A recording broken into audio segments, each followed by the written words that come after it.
Mais tu travailles aussi sur les méridiens du corps. Est-ce que ça a un rapport avec les méridiens en acupuncture? Oui, c'est les mêmes. C'est les méridiens où ça passe l'énergie dans les points d'acupuncture. Oui. En quoi consiste ce travail? On sollicite les muscles. Et quand on sollicite les muscles, et chaque muscle à sa place, ça va solliciter l'énergie qui va circuler dans tous les organes et ça va aider au niveau de la santé énormément. Donc, quand on travaille correctement, quand on a cette attention, quand on travaille au niveau du contact, ça va aider à stimuler, c'est toujours stimuler la circulation d'énergie dans les méridiens. Les départs au début des cours, quand on prépare le corps, c'est quand il y a tout dans son axe, quand tout le corps est à sa place, là, ça va aider à circuler l'énergie. Mais c'est le fait de solliciter les muscles qui vont aider à étirer les muscles, ils vont aider à stimuler les méridiens. Et finalement, la santé, elle va être de mieux en mieux. Quand il y a une énergie qui est coincée quelque part, elle va être stimulée pour décoincer. Mais c'est quand le corps, il est vraiment bien placé. Quand on a le poids vers l'avant, comment voulez-vous que ça fonctionne? Ça ne peut pas fonctionner.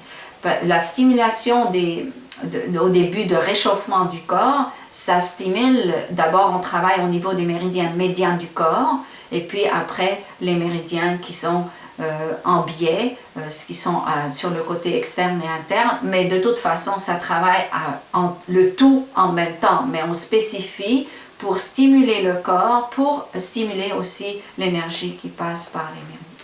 Avec ce travail, est-ce qu'on obtient sensiblement les mêmes résultats qu'avec les aiguilles en acupuncture? Les aiguilles, ça aide énormément à circuler l'énergie, mais ça peut être complémentaire parce que si quelqu'un est très malade, il a peut-être besoin d'un acupuncteur pour qu'il l'aide à débloquer l'énergie et il n'a pas la force peut-être de faire les postures. J'aimerais ça que tu me parles de l'importance de faire des étirements. C'est très important de faire des étirements parce que où on va, ou comment on marche et on va travailler le corps partout, dans le sport, en marchant ou quoi que ce soit, puisque le poids du corps, il n'est pas bien placé dans son centre de gravité du corps parce qu'on marche à partir du dos, on ne marche pas à partir de nos jambes, le déplacement il est fait et finalement ça raccourcit tout le temps les muscles. Alors, un étirement, c'est nécessaire parce qu'un muscle court, c'est un muscle faible, un muscle long, c'est un muscle fort. Ça n'empêche pas aussi les gens qui ont une laxité ligamentaire. Ne croyez pas que ces gens-là qui peuvent ouvrir les jambes assez grands comme ça ou faire toutes les postures, ça ne veut pas dire que leurs muscles, ils ont une laxité ligamentaire, mais leurs muscles ne sont pas souples. Maintenant, j'aimerais que l'on parle de ton approche lorsque tu t'adresses aux élèves. Pendant tes cours, lorsqu'on te pose des questions et que tu dois donner des explications, tu invites les élèves à faire de petits exercices simples de senti corporel. Tu ne dis pas ce qu'ils sont supposés ressentir, tu y vas plutôt sous forme de questions. Tu laisses les élèves faire leur propre découverte. Pourquoi procèdes-tu ainsi? Ça, c'est très important parce que chaque être humain, il est capable de découvrir. Il est capable de voir et c'est très palpable.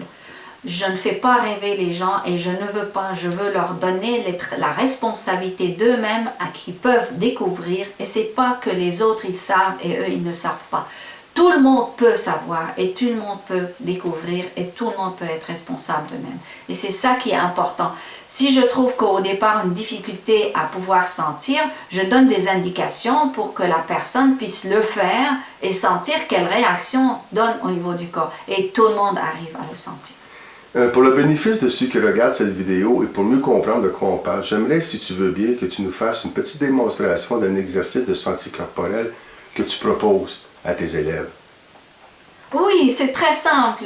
Assoyez-vous sur la chaise, mettez les pieds à plat sur le sol et que les cuisses soient perpendiculaires sur les mollets. Si vraiment la personne elle est petite, qu'elle mette une annulaire, qu'elle met les pieds dessus et simplement qu'elle fait pénétrer simplement les pieds dans le sol sans écraser le sol. Parce que écraser le sol, ça fait fermer les épaules et la poitrine, mais simplement de pénétrer qui donne une action, qui aide la verticalité, qui aide cette ouverture naturelle au niveau de la poitrine, au niveau des épaules. C'est très simple. Mettez les mains sur les cuisses, pénétrez les mains sur les cuisses et sentez qu'est-ce que ça apporte.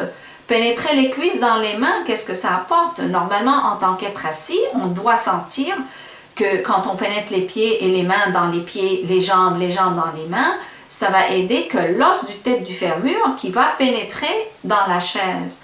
Ça, c'est vraiment la verticalité en tant qu'être assis. Parce que souvent, on s'assoit sur nos fesses, on ne s'assoit pas sur nos cuisses. Et c'est ça la grande différence.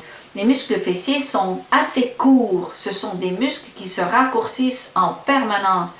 Où on va, on marche ou quoi que ce soit, on ne fait que les raccourcir. Les gens qui marchent beaucoup plus que d'autres, qui font des kilomètres et qui ont le poids vers l'avant, ce sont des gens qui ont les plus de problèmes au niveau des genoux, au niveau de la tête du fémur qui rentre dans la cavité du bassin parce que ça fait frotter l'os sur l'autre os et puis ça fait des problèmes et puis elle n'arrive plus du tout à marcher. Les genoux, les muscles des cuisses qui relâchent, ce sont des muscles dynamiques qui ont tendance au relâchement. Ils sont beaucoup plus longs qu'il le faut et ça écrase les genoux. Alors, les muscles fessiers se raccourcissent, les muscles des cuisses sont plus longs qu'il le faut et puis c'est ce qui se passe que les problèmes. C'est pour ça que c'est très très important de pouvoir faire un travail global et pouvoir sentir. Donc c'est des exercices à sentir en marchant. Laissez vraiment vos jambes qui vous emportent, c'est pas votre buste qui vous emporte vers l'avant.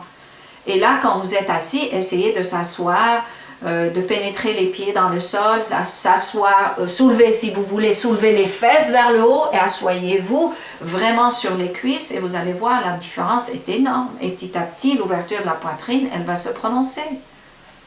En plus des sessions de yoga, tu proposes des séminaires d'une journée. En quoi consistent ces séminaires? Moi, là, dans ces séminaires d'une journée, on travaille beaucoup à faire comprendre comment le corps fonctionne. Et puis, on développe beaucoup la façon qui est juste au niveau de la marche parce qu'il y a beaucoup d'indications, des éléments de base, des règles importantes à les respecter pour pouvoir avoir une marche qui est, pour moi c'est ça, une marche méditative. C'est pas une marche, je marche n'importe comment et plus que je marche, j'arrondis le dos. Une sens anticorporel, c'est pas parce que j'ai les pensées, j'essaie de la nature, mais mon corps, ça fait partie de la nature. Pour moi, là, c'est une marche méditative quand j'utilise mon corps et je le sens en marchant. Pas simplement je regarde la nature, les deux s'en vont ensemble. Le respect corporel est très important.